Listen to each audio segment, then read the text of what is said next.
గొల్లపల్లి గ్రామ ప్రజలకి శిరస్సు వంచి నమస్కరిస్తూ ఈరోజు మన కాంగ్రెస్ పార్టీ యశస్వి రెడ్డి ఝాన్సీ రెడ్డి గారు పంపించిన మన తిగల సోమయ్య గారు కాంగ్రెస్ అభ్యర్థిగా వాళ్ళు నిర్ణయించి ఆయన మన గొల్లపల్లి గ్రామ కాంగ్రెస్ పార్టీ అభ్యర్థిగా నిర్ణయించారు కాబట్టి అభివృద్ధి మన కాంగ్రెస్ పార్టీ ఎన్నెన్ని చేసినా అన్ని రకాలుగా తెలుసు. ఉచిత కరెంటే కానీ ఏదైనా కానీ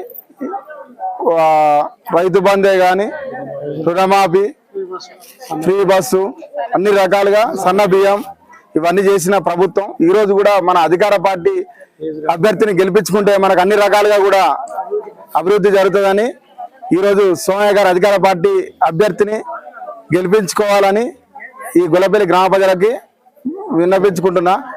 అదే బ్యాట్ గుర్తుకు ఓటేసి ఈ తిగల సోమయ్య గారిని అత్యధిక మెజార్టీతో గెలిపించుకోవాలని గ్రామ ప్రజల్ని కోరుకుంటున్నా. గ్రామ 6వ వార్డు అభ్యర్థిగా నేను నిలబడ్డాను. నన్ను కాంగ్రెస్ పార్టీ అభ్యర్థిగా బలపరిచిన యశస్వి రెడ్డి గారు ఝాన్సీ రెడ్డి గారు నన్ను బలపరిచారు. వాళ్ళ ఆశీస్సులతోనే మీ గొల్లపల్లి గ్రామానికి సేవ చేయడానికి వాళ్ళు ఎన్నో చేశారు. అధికార పార్టీ అభ్యర్థులను అందరినీ గెలిపిస్తే ఎంతో అభివృద్ధి జరుగుతుంది. నన్ను కూడా ఈ 6వ వార్డు ప్రజలు ఆశీర్వదించి నన్ను గెలిపిస్తారని ఆశిస్తున్నాను. ప్రతి ఒక్కరికి పేరు పేరున దండాలు పెట్టుకుంటూ నన్ను గెలిపిస్తే ఎటువంటి పనైనా చేస్తాం. ఏ ఎమ్మెల్యే గారికైనా పోయి ఏ అభివృద్ధి పనులే కానీ నా వల్ల ఏ పనైనా చేస్తాం.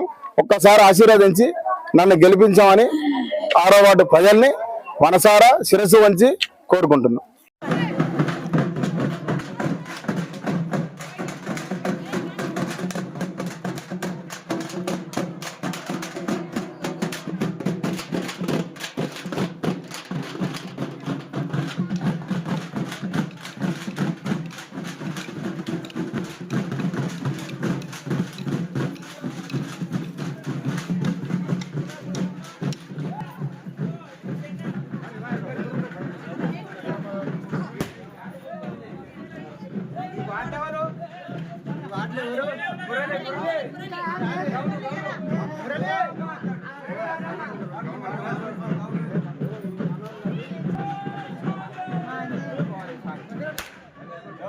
చెప్పు